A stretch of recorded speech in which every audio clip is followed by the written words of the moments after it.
Alors, nous vous disons bonsoir où vous vous trouvez à travers le monde. Ce soir, c'est avec des sentiments de tristesse que nous sommes venus vous échanger avec vous, en fait, partager avec vous sur le sujet que nous allons évoquer de suite. Nous ne sommes pas contre. Nous ne sommes pas contre de mariage métissé.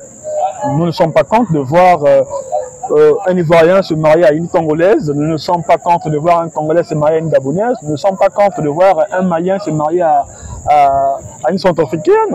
Nous ne sommes pas contre de voir une Camerounaise, je dis bien une Camerounaise, se marier à un Congolais. Nous ne sommes pas contre. Mais ce soir, je ne garde pas ma langue dans ma poche.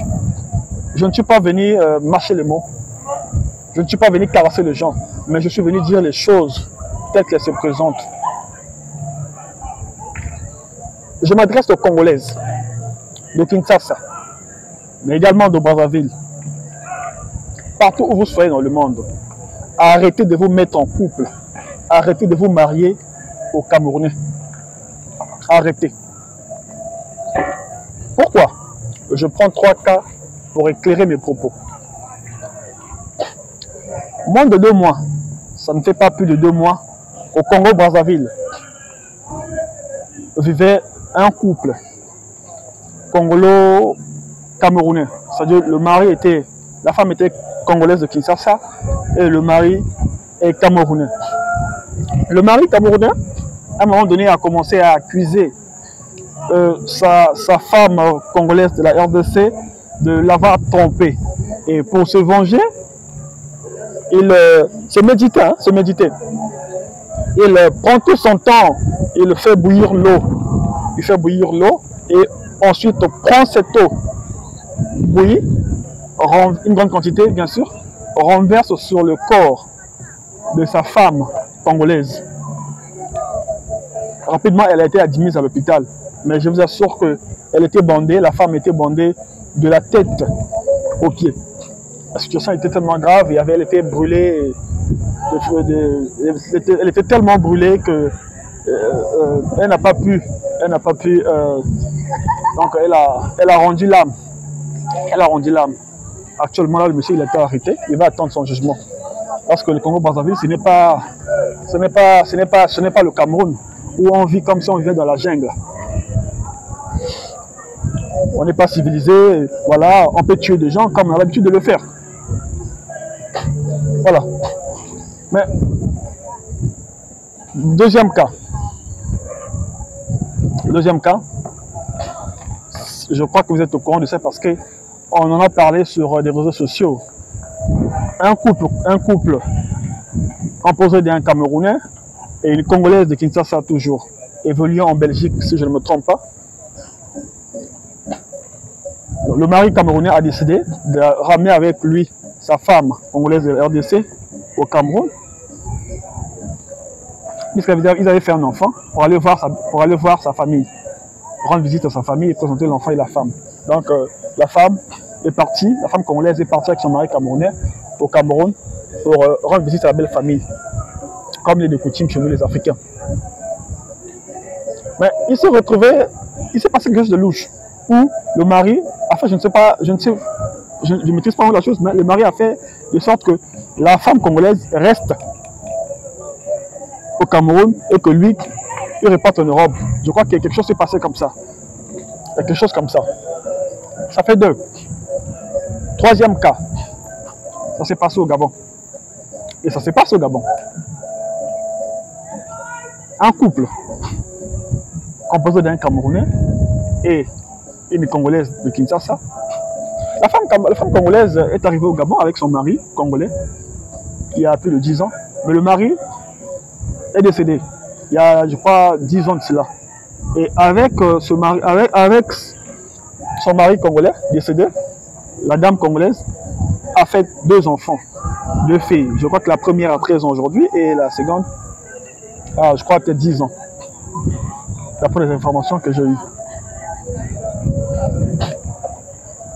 Après la mort de son mari, la femme congolaise va donc, comme elle était jeune, donc elle devait refaire sa vie. Elle a croisé sur sa route un Camerounais le continent.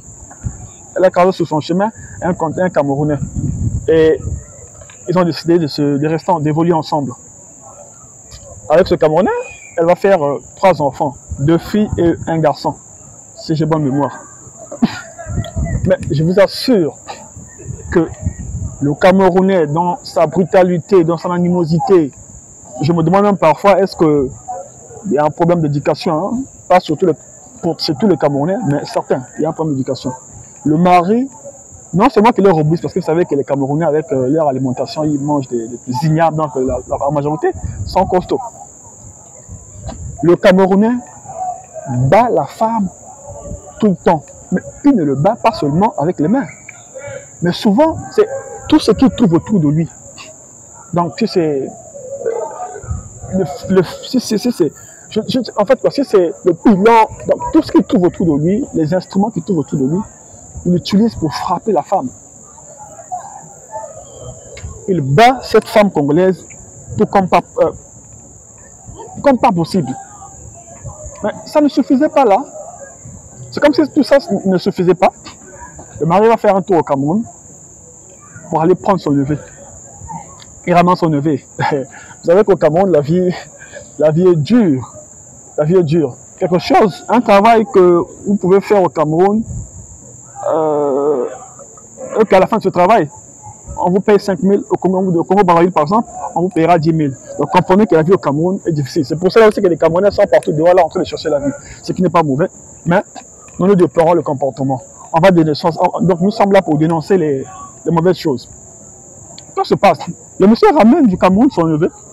Et donc le neveu se disait que bon voilà, le Gabon c'est beaucoup. Donc il est devenu un benguiste, comme ils ont l'habitude de dire. Il est devenu un benguiste. Il est arrivé, son oncle donne les instructions de faire de sa femme tout ce qu'il veut. C'est-à-dire, hein, non, comme on dit en Lingala, comme si moi je suis dans le congolaise, mbondana bango, betaka, basala tout donc, alebina, neveu nae, betaye, sala tout, nous avons appelé sur ordre. Donc quand je ne suis pas là, tu fais ce que tu as à faire sur la femme congolaise. Et il s'avère même que le mari a trouvé notre femme. Donc souvent il dort là-bas, mais il vient seulement travailler là où vit la femme, la femme congolaise, parce que il doit avoir un garage dans la parcelle. Et il faut même voir dans les conditions dans lesquelles, parce que je n'ai pas les images, sinon j'allais vous balancer ça. Les conditions dans lesquelles l'endroit où vit l'embénguiste en question, le neveu, et la femme de son oncle. Voilà. C'est vraiment dans un état qui ne dit pas son nom, quoi. La maison ne dit pas son nom, en fait. Bon, ça, c'était une parenthèse. Donc, je vous dis que le neveu insulte, dit tout ce qu'il peut dire sur la femme de son oncle. Mais il ne s'arrête pas à insulter. C'est qu'il le bat, non seulement la femme de son oncle, et les 2 enfants que la femme de son oncle avait fait avec son conjoint décédé. Et quand il bat la femme de son oncle et ses enfants, mais il ne bat pas, vous savez qu'il ne bat pas seulement avec les mains, comme c'est le lion, non? Les lions du Cameroun. Bon, il utilise, comme son oncle, il utilise tous les instruments possibles qui se trouvent à son côté, il frappe la femme. Jusqu'à ce que le quartier a été alerté. Voilà pourquoi ça fait bruit. Donc, face à cela, moi l'information m'est parvenue. Je ne pouvais pas rester bouche bée puisque j'ai eu l'information à la source. J'ai décidé de venir partager cela avec vous. Les femmes, je ne suis pas contre les Camerounais. Surtout les femmes camerounaises, je sais que les femmes camerounaises, elles sont dangereuses. Ça, on va dire la vérité, on est entre nous Africains. On se connaît en fait, on se connaît. Vous venez au Congo-Brazzaville, vous venez au Gabon, vous venez dans les pays de gens, on connaît vos comportements. On ne va pas continuer à vous cacher. Moi, j'ai décidé de vous exposer. Parce qu'on va commencer à refouler certains qui se comportent mal. Vous mourrez de faim là-bas chez vous, vous venez chez les gens chercher de l'argent, et c'est vous qui venez là pour faire la pagaille. Étranger, vous évoluez ensemble, et voilà, c'est toi qui penses que voilà, tu peux tout faire sur ta femme. Parce que sous prétexte, la femme évolue au Gabon, ça fait plus de 10 ans, et que la femme n'a pas de papier. Et donc le Camerounais, son mari camerounais, lui a inculqué des choses dans la tête telles que tu n'as pas de papiers, tu ne peux rien faire. Donc la femme congolaise a ça dans sa tête, donc elle ne peut pas aller à la police parce qu'elle se dit, n'est-ce pas, que comment est-ce qu'elle peut aller à la police au moment où elle n'est pas en règle au Gabon. Mais ça ne s'arrête pas là. C'est que ce qui est déplorable, c'est que la femme congolaise a quand même eu le temps de se rapprocher de son ambassade. La RDC. Bien en pianama qui zembe. Vioza, fallait faire. Marambango, ba Congolais, ba au milieu bango. Ba au milieu ba Congolais, yango. Bon le bel sujet. Bon le bel sujet. Ce qui fait mal, c'est que la dame, elle a quand même fait un effort de se rapprocher de l'ambassade de Kinshasa pour expliquer la situation. Et quand elle arrive, on lui dit que non, monsieur l'ambassadeur n'est pas là. Donc c'est comme si monsieur l'ambassadeur n'est pas là, les autres membres qui travaillent à l'administration ne peuvent rien faire. Ils ne pouvaient pas prendre en compte cette situation. Et pourtant, c'est une citoyenne zaïroise encore, congolaise de la RDC, dont la vie est en danger. Parce que la femme la femme a fait 3 enfants. Au Gabon, vous ne pouvez pas, vous ne pouvez pas sortir les enfants du territoire gabonais si l'un des parents ne donne pas son accord. Ça peut partout dans le monde, hein, dans tout le pays. Au Gabon, c'est encore plus strict par rapport à d'autres pays africains. Donc, la femme telle que là, le mari lui a fait comprendre qu'elle ne peut pas quitter, elle ne peut pas ramener ses enfants. Donc, la femme est obligée. Mais les conditions de vie aussi sont un peu déplorables. Donc, elle est en difficulté, même pour trouver un loyer. Même si elle trouve un loyer, mais ce qui nous préoccupe beaucoup, c'est ses enfants en fait. Parce qu'elle ne peut pas partir et laisser ses enfants. Mais vu les conditions du Gabon, elle ne peut pas sortir, c'est-à-dire partir chez elle, avec les enfants, tant que le monsieur ne donne pas l'accord. Ne donne pas son accord. Mais les enfants n'ont pas encore atteint 6 ans. Les 3 enfants qu'elle a fait avec le monsieur n'ont pas encore atteint 6 ans. Mais l'ambassade de la RDC, saisie de la situation, a juste fait comme si rien n'existait. Mais alors qu'il y a une citoyenne, comme on dit, la patrie, une compatriote, qui est en danger. L'ambassade a saisi de la situation, mais n'a rien fait. Mais aussi, c'est même le mari, le Camerounais, comme vous savez que c'est le monteur de Camerounais, il s'est rendu à l'ambassade de la RDC là-bas. Bon, comme la femme aussi, bon, comprenez, n'a pas eu la chance comme certains d'aller plus loin dans les études. Donc, il est même allé là-bas montrer des choses sur la femme en fait. Donc, je pense que pour un pays sérieux, pour un ambassadeur sérieux, devrait appeler la femme, l'entendre. Même si la femme peut-être la femme parle français parce qu'au Gabon on parle français. Donc si peut-être qu'elle aura peut-être des difficultés pour bien expliquer les choses, mais elle peut expliquer en lingala. Elle peut expliquer en lingala parce que elle vous fait part de la situation dont elle est victime. Mais l'ambassade, ça ne lui regarde pas. Ça ne lui regarde pas. Je ne sais pas si l'ambassade de la RDC attend que, voilà, que le jour qu'elle va mourir, pour demander de l'argent, comme vous avez l'habitude de faire, hein, demander de l'argent, les autorités puissent envoyer de l'argent pour rapatrier son corps. Voilà, il n'y a personne pour l'aider, donc on envoie de l'argent, on envoyera peut-être 20 millions après. Voilà, on va peut-être manger 5 millions, on va manger 15 millions et utiliser 5 millions pour rapporter son corps. Je ne sais pas si c'est que monsieur l'ambassadeur de la RDC au Gabon. Je ne sais pas, le monsieur l'ambassadeur, en tout cas, excusez-moi, je ne sais pas si vous êtes au courant, mais il s'avère qu'elle était venue à l'ambassade se plaindre. Vous n'étiez pas là, on lui a informé, j'ai reposé, monsieur l'ambassadeur, vraiment, excusez-moi, je ne sais pas si vous êtes au courant, mais cette dame congolaise de Kinshasa, vivant au Gabon plus de 10 ans, n'est pas en règle, mais elle était venue à l'ambassade, on lui a dit que vous n'étiez pas là, elle essaie d'expliquer la situation. Donc si vous n'êtes pas informé, essayez de vous,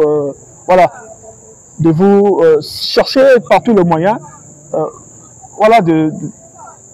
de s'informer et entrer en contact avec la dame concernée. Même à travers, je pense que cette vidéo, si vous nous contactez, moi je peux peut-être joindre des gens qui maîtrisent bien la dame pour lui demander de venir à l'ambassade. Une autre chose, conseil gratuit. Cela ne concerne pas seulement les Congolais. Là, je m'adresse à la communauté africaine en général.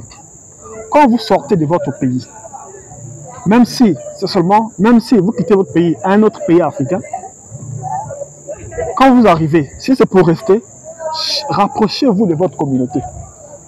Rapprochez-vous de votre communauté parce que c'est important. Parce que vous avez l'habitude de dire, oh, moi, ça c'est pour le Congolais. Oh, moi les Congolais, je n'aime pas rester le Congolais. Le Congolais c'est le problème. Le Congolais c'est ceci. Le Congolais c'est ceci. Mais oui, mais après, dans ce genre de situation-là, si la communauté se dit, je pense que la communauté, ce n'est pas une seule personne qui agit. La communauté, souvent, elle est reconnue. Les communautés sont souvent reconnues, dans les États où elle évolue. Donc, facilement, on peut approcher les autorités de ce pays-là, la police et autres, pour expliquer la situation et obtenir de l'aide si possible, en fait. Quand vous sortez, quand vous sortez de votre pays pour aller vivre dans un autre pays, que ce soit en Europe, dans un autre pays africain, la première des choses, demandez où se trouve la communauté, rapprochez-vous, faites-vous enregistrer, intégrez la communauté. On ne vous demande pas de devenir ami avec tout le monde, non, mais au moins soyez enregistrés dans la communauté, participez à des cotisations, s'il y a des manifestations, soyez présents. Après, vous pouvez venir à une manifestation, vous êtes là, vous assistez, après vous finissez, vous rentrez chez vous, vous n'êtes pas obligé d'être ami avec tout le monde. Mais vous, qu'est-ce qu'on constate? Quand c'est les Congolais souvent, ils arrivent dans un pays étranger, ils ne veulent pas se mettre en communauté. Mais lorsque les problèmes arrivent, c'est là où on a besoin de la communauté. Nous avons vu par exemple avec le cas de la petite, je crois que c'est Alessandra, celle qui est décédée au Canada. Vous avez vu? Mais c'est vrai que oui, elle était déjà morte, mais on a vu quand même la communauté était là. Quand on était en train de sortir son corps sans vie de l'eau, mais il y avait beaucoup. Il y avait d'autres communautés africaines, mais la communauté zaïroise était là. C'était là. Ça quand même aussi, ça a posé, ça a mis la pression sur les autorités canadiennes de mener des recherches pour trouver. Parce que ça faisait quelques jours, ça faisait peut-être 2 jours qu'elle était disparue, qu'on ne retrouvait pas l'autre là, qu'on ne retrouvait pas son corps. Quand on ne le retrouvait pas, on ne le trouvait pas. Donc le bruit émis par cette communauté a fait de sorte que les autorités soient saisies et accélérer un peu les choses, jusqu'au point où on a retrouvé son corps sans vie, en sortie de l'eau. Donc, conseil gratuit, rapprochez-vous de vos communautés lorsque vous allez à l'étranger. C'est tellement important. Voilà, moi je pense que les Congolais, viennent à Kenpana, on va mettre belé. Mais Rambo, viennent à Lingaro Mingi. Mais sujet en Goyo, vraiment, il s'agit de. On parle de Congolais. Moi-même, je ne suis pas Congolais de RDC, je ne suis pas Congolais de RDC. Mais, donc, et puis c'est l'Afrique. Voilà, donc quand il y a un sujet, quand le territoire brûle sur les voisins, même ce soir au Canada, partout, si on a l'information, on va se mettre là-dessus. On va dénoncer. On ne sommes pas contre les Camerounais, mais seulement que nous constatons que les Camerounais, les hommes, quand ils se mettent avec les Congolais, ils font des actes, ils commettent des atrocités. Et vraiment, je conseille aux Congolaises, avant de se mettre en couple avec un Camerounais, réfléchissez 2 fois. Sinon, ça va bien commencer, mais est-ce que ça va bien terminer? Parce que je vais citer 3 cas. Vous avez vu le comportement. Je pense qu'il ne fallait pas coutume. Mais 2, c'est plusieurs déjà. Mais là, on a déjà dépassé 3. Donc, Miyebela, voilà, c'est une nouvelle chaîne. Donc, n'hésitez pas à vous abonner, tapoter et aimer. Donc, vraiment, ça va nous faire du bien en fait. Ça va nous faire du bien.